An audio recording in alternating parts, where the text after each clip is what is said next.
Hi and welcome. I'm Chaunte Teehan, and today we are talking about invisible wounds, and this is the third part of our three-part series on how to understand and adapt when loved ones return different than when they left.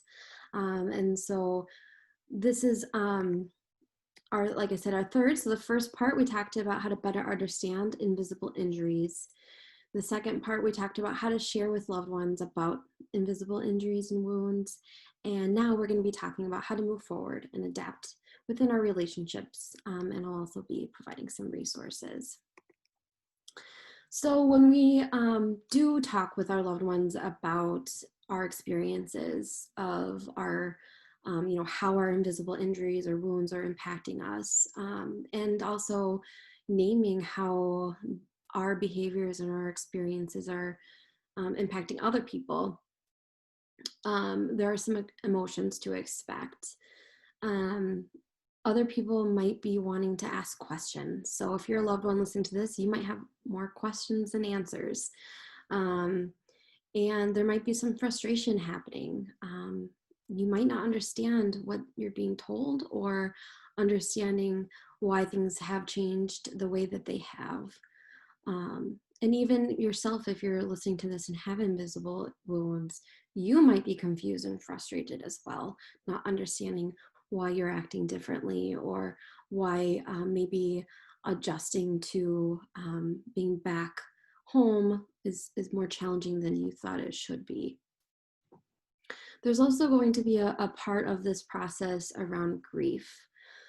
So there's something called ambiguous loss, and this is really about um, losing something that's actually not completely gone. So, for example, when we think of some like death, it's done. It's over with, and there's not a lot of like complications or questions about it. However, when we lose parts of ourselves or our the way we used to be, for example. Let's say you used to be really on top of things and organized and full of energy and active, and now you're not. Or maybe you got a traumatic brain injury, and so before you were able to, again, have great memory and do all these things, and now you're not able to think the way you did before. Now you're not. It's not that you're not able to think at all. Um, so there's this loss there, and it's ambiguous because it's hard to understand and grasp. So ambiguous loss itself is really hard to process because if you're thinking about your loved one, you might be missing and grieving the loss of who they were before they returned home, and trying to understand who they are now and how to reconnect on a new level when things are different. So grief, sadness, anxiety, all of that can be playing a role in the relationship. And then there's going to be a phase of acceptance. Um, this is how things are now, or, um, you know, maybe they will get better. And if not, this is kind of how things are. And so, how do we accept this and move forward with it? So, um, a little bit ago, in the second part of the series, we were talking about how to talk to your loved ones about your personal experiences. But then there's going to be a part of our relationship when we're going to be talking to each other about all of our feelings. So for each other, whoever is listening to this, um, and whoever you are, whether you're a person with invisible wounds or a loved one, be available when you want to talk to other people about this topic or anything else important in your life. Minimize your distractions, have your phones put away, and make the moments important. Encourage the communication, talk privately, and if you're noticing something's bothering them and that's why you're pulling them aside, let them know, hey, I'm noticing something's different about you, or, I'm noticing that today might be really hard. How about we talk about it? So you're also inviting them. Listen intently and calmly, validate their feelings, and label when appropriate, like what you think those feelings might be or what might be happening, and avoid minimizing. Um, their experiences. So for example, of minimizing would be it's not that bad, or get over it, or you should be better by now. So those are things that are not very encouraging and would not necessarily help support the relationship in becoming stronger. Be aware of your own feelings and how it's contributing to the situation. Be mindful of your own actions when you're dealing with your own stress and emotions. And then involve your partner or whoever it is that you're in a relationship with in the solution process, like helping to brainstorm. So some of these are definitely tied into what we talked about in that second section, the second section. When we are coming together now after talking about things, it's important to think about how we regulate our feelings. So we want to notice what we're feeling. We want to name it. We don't want to judge ourselves or our feelings as good or bad. And then allow yourself to feel these things. So there actually is another whole podcast on this that you can find at ysb.net. So I'm not going to go into it in too much detail other than to really say that refusing to address our thoughts and feelings, like our anxiety and depression, will actually lead to even more complex issues. So again, more reason to not have our invisible wounds be a taboo or something to be ashamed of. It's okay to talk about it. It's okay that you as a loved one of someone with invisible wounds doesn't understand it, or you're frustrated about it, or you're angry about it, or aren't happy with some of the behaviors that your loved one is doing. So it's okay to have your feelings, and it's okay to talk about it. So there's some more communication skills that as you're wanting to come together as a family or talk about different topics, you want to show active listening skills, assertive communication skills, and avoid phrases like always, never, or should. So you never go out with me anymore. Again, that can be pretty hard for someone to hear. Instead of saying, we don't go out often. So when you're thinking about talking to your partner who's been going through some really hard times, saying something like you never do something or you always do this, really can be negative and make it harder to want to continue the conversation, because then the other person gets more defensive. So another thing to keep in mind when we are having these conversations with others, or really wanting to make sure we're spending time together, making sure that we're choosing a time that's really appropriate, that no one's hungry or angry, lonely, or tired. Again, that's talked about in our other podcasts, but it's a great kind of reminder right now when we're talking about sharing important parts of ourselves with other people and wanting to move together in a relationship. So communication is so important. So how do we adapt? Making sure that you are dedicating time and energy to strengthen your relationships. So whether that is with your children or your partner or your own parents, or your whole family unit together, or even your coworkers, it's important to make sure that you're dedicating time and energy specific to, strengthening that bond. Create and maintain regular family routines and rituals. So the more that you have a fun ritual or routine that you guys do together, the stronger your unit will feel. So is there kind of a ritual on Saturday morning to go get donuts? Or is there a family dinner plan for Sundays?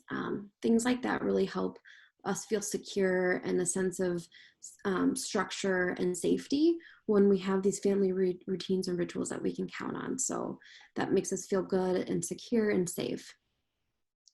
Participate in your own and your child's activities. So become more interested in other of your other family members' hobbies, maybe if it's art or journaling, but also encouraging each other to express yourselves and your feelings through these hobbies.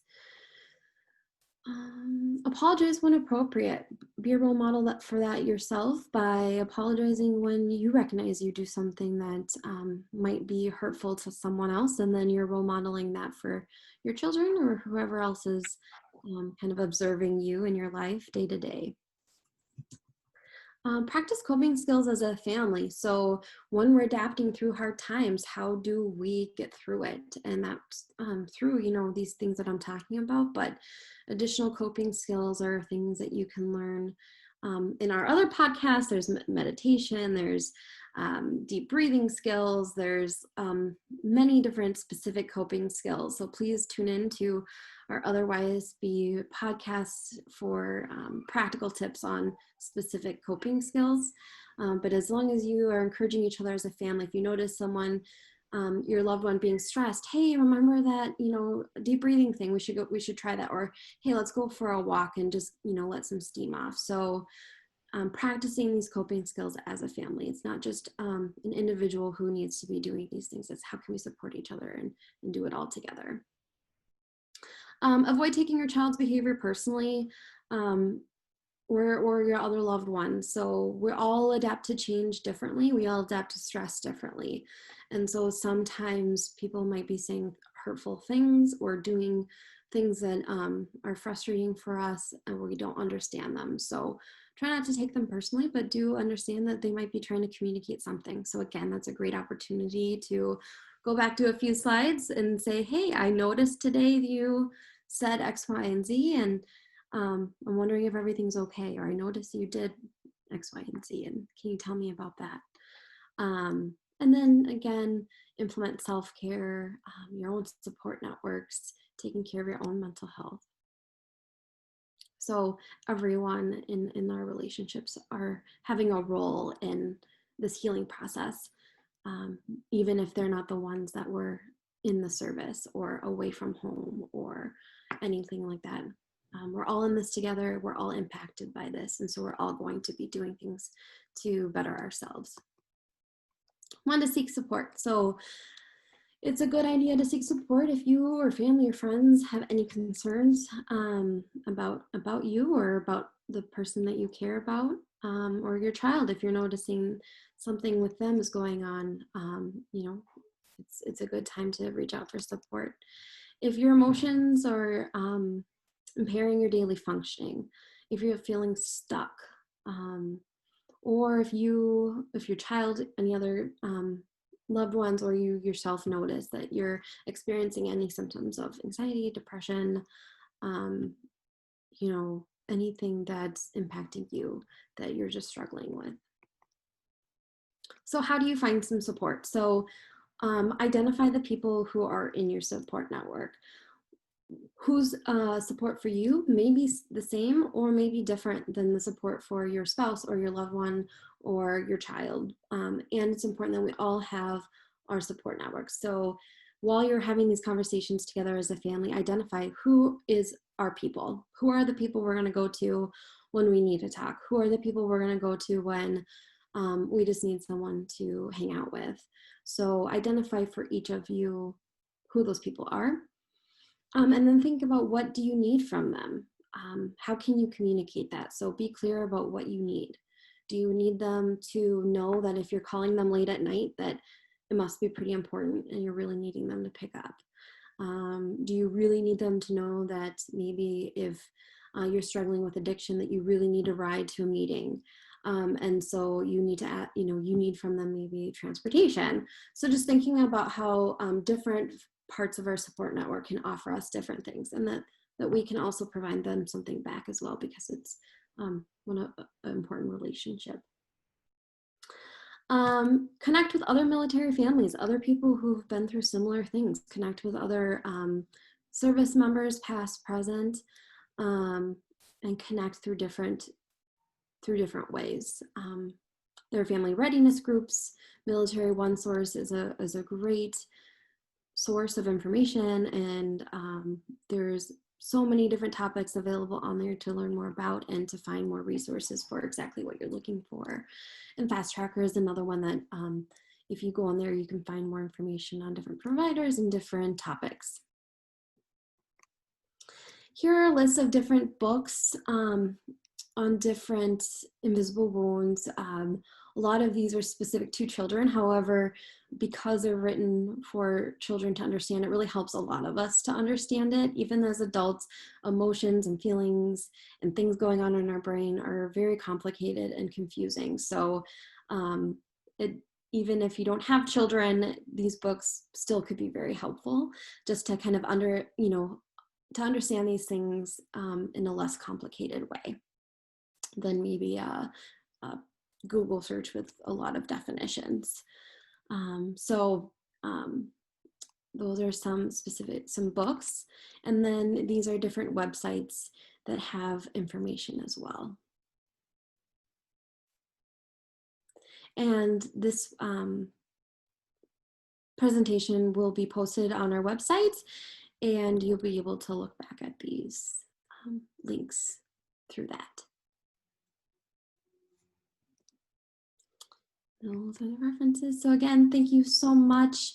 I'm sure we will have other additional topics around this being presented again soon. So if there are things that you're interested in, or maybe something on this topic that I didn't get into, please reach out to us and let us know, and we will do our best to accommodate and do another presentation and be more specific on any areas that you're interested in. So thank you so much, and please check out our website at ysb.net. Take care.